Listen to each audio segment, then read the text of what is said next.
Hello, everyone, and welcome back to Chilltalk English. I'm Henry, and I'm very happy you're here with us today. And I'm Emma. Hi, everyone. We hope you're doing well, feeling good, and ready to enjoy some easy English with us. I am ready, but I have to be honest, I almost dropped my tea 5 minutes ago. So if I sound too calm today, it is because I am trying very hard to look like a person who has everything under control. You say that every week, Henry. And every week, people trust you anyway. I'm grateful for that. So Emma, what are we talking about today? Today, we are talking about daily conversations that really help in real life, not textbook English, not strange English from old lessons, real English for normal days. I like this topic already. This is the kind of English people need when they leave the house, go to work, buy lunch, ask questions, and try not to panic in public. Exactly. We want our listeners to feel more relaxed in everyday situations. Maybe you are learning English for travel, maybe for work, maybe for a new life in a new country. These conversations can help you feel more ready. And if you are a beginner, don't worry. We will keep everything simple, clear, and useful. Yes, you do not need perfect grammar to speak well. You need a few strong phrases, a calm voice, and some practice. I like that. A few strong phrases. That sounds much better than my old study method, which was mostly reading long word lists and then forgetting them the next morning. That is a very human study method, but today we will do better. We will look at common situations like buying breakfast, taking transport, asking for help, making plans, talking on the phone, and making small talk. That sounds like a full day of being an adult. It really does. So let's begin with something many people love very deeply. Bread? Close. Breakfast at a café. Ah, yes. A place where people stand in line and suddenly forget all English words. Exactly. So imagine this. You walk into a cafe in the morning. You are a little sleepy. The person at the counter smiles at you. What can you say? In the past, I might say, tea, one, please, like a confused robot. That works a little, but we can make it smoother. A natural sentence is, "Can I get a small tea, please?" Can I get a small tea, please? Nice. That sounds friendly and easy. Yes. You can also say, "I'd like a cheese sandwich, please." I'd like is soft, polite, and very useful. So, I want is not wrong, but I'd like sounds better. Right. I want can sound strong. I'd like feels warmer. And then the worker may ask you another question. The dangerous part. Not dangerous, just normal. They might ask, eat in or take away. Ah, yes. Eat in means I stay there. Take away means I leave with my food. Exactly. Then you can answer, take away please, or eat in please. Very useful. And what if I do not hear the price clearly? Great question. You can say, sorry, how much is that? Sorry, how much is that? Good. Short and polite. Yes, so a simple cafe conversation could sound like this. Can I get a small tea and a cheese sandwich, please? Then, take away, please. Then, sorry, how much is that? I like it. 3 small lines and suddenly you can survive the morning. More than survive, you can feel confident. Confidence before breakfast is powerful. Now let's move to another daily situation, using public transport. Oh, this is important. Buses, trains, subway stations, these places can make people nervous very fast. Very true. So imagine you need to go somewhere new and you are not sure which bus to take. What can you ask? Maybe, this bus go to the museum? That is understandable, but a more natural way is, does this bus go to the museum? Does this bus go to the museum? Easy. I can remember that. Good. And if you are buying a ticket, you can say, one ticket to Central Station, please. Very clear. And what if I need help with the platform or stop? Then you can ask, which platform do I need? Or where should I get off? Where should I get off? That one is so useful. It really is. And if you feel worried, you can ask again. You can say, sorry, can you say that again? That may be my most important sentence in any language. It helps a lot. Many learners think they must understand everything the first time. But real conversations do not work like that. Even native speakers ask people to repeat things. That is true. Sometimes I ask people to repeat things in my own language, especially before coffee. So on public transport, remember a few simple lines. Does this bus go to? One ticket to, please. Which platform do I need? And where should I get off? Good.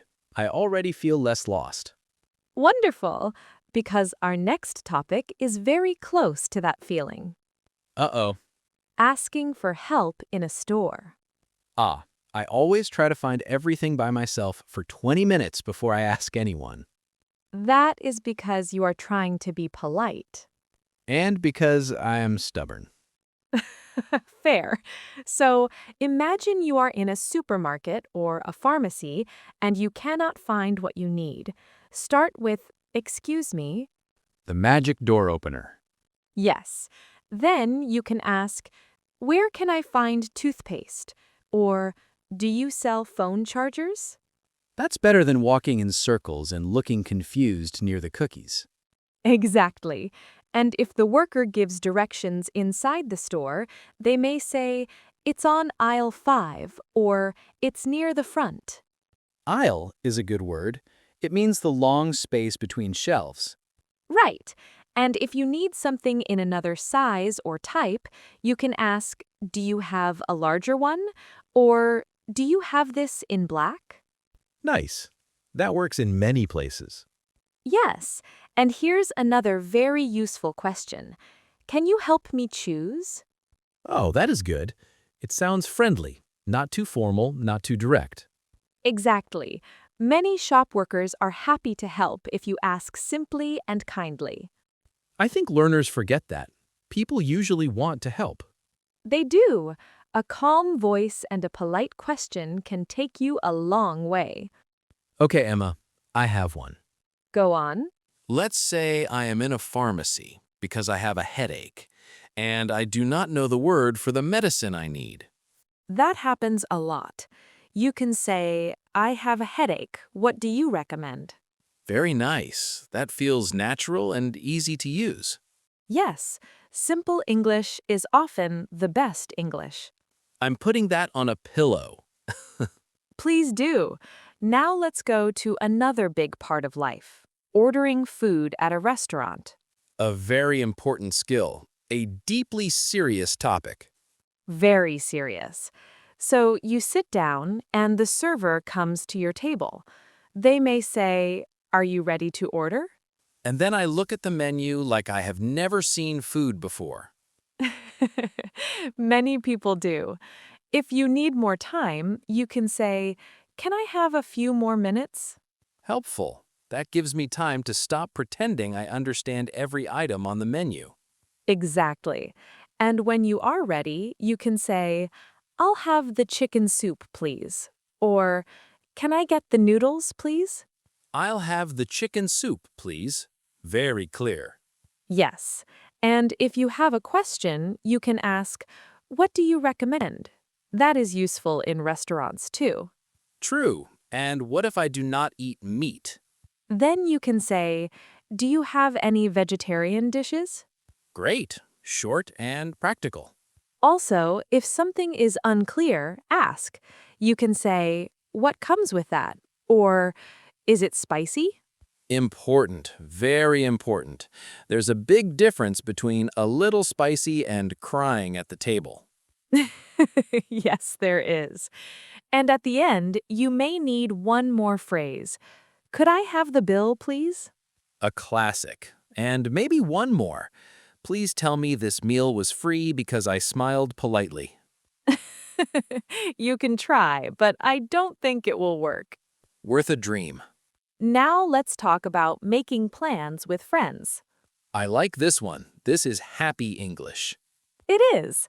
So imagine you want to invite a friend somewhere. A very natural question is, do you want to grab lunch this weekend? Grab lunch. Nice and casual. Yes. Or you can say, would you like to come with me? That sounds a little more polite. Good. And if I want to suggest a time? Then say, are you free on Saturday afternoon? Very useful. And if they say yes? You can answer, great, let's meet at 2. Nice. Quick and easy. But sometimes the other person is busy, so they may say, I can't this weekend. And if I am the busy person, I can say, sorry, I already have plans. Perfect. And here is the key part. It sounds warmer if you add another idea. For example, sorry, I already have plans. Maybe next week? That is much better than only saying no. Exactly. It keeps the friendship open. That's good. And if I want to suggest a time? Then say, are you free on Saturday afternoon? Very useful. And if they say yes? You can answer, great, let's meet at 2. Nice. Quick and easy. But sometimes the other person is busy, so they may say, I can't this weekend. And if I am the busy person, I can say, sorry, I already have plans. Perfect. And here is the key part. It sounds warmer if you add another idea. For example, sorry, I already have plans. Maybe next week? That is much better than only saying no. Exactly. It keeps the friendship open. That matters. Sometimes language is not only about grammar, it is about kindness. I agree. A soft answer can make a big difference. I think many learners need to hear that. You do not need big words to sound kind. Yes, you just need the right small words.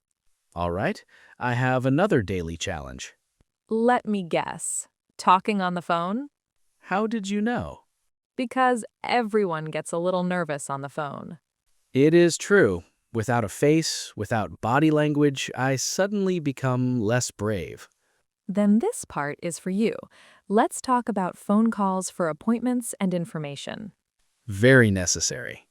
So if you call a clinic, salon, or repair shop, you can begin with, Hi, I'd like to make an appointment. Clean, professional, gentle.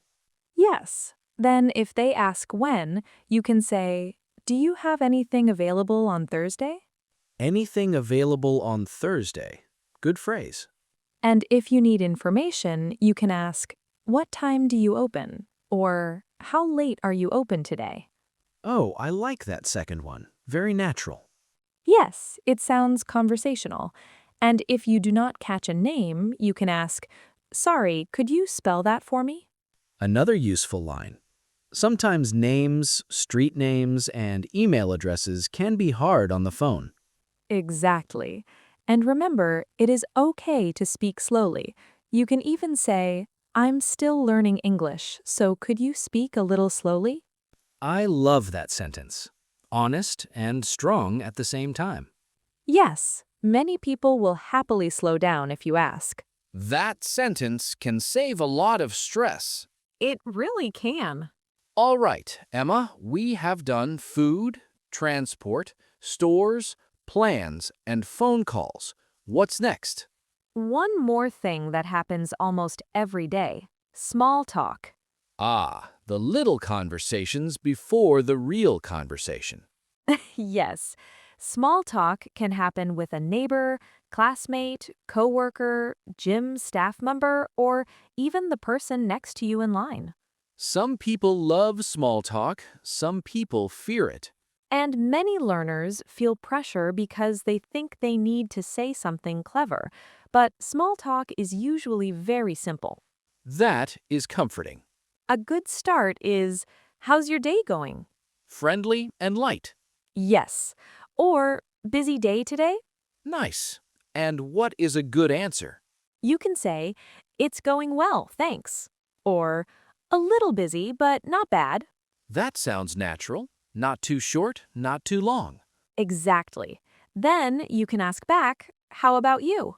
The little bridge that keeps the conversation moving. Perfect description. And here are two more easy topics: weather and weekend plans. The world's oldest small talk topics. Yes, but they work. You can say, "It's really warm today," or, "Do you have any plans for the weekend?"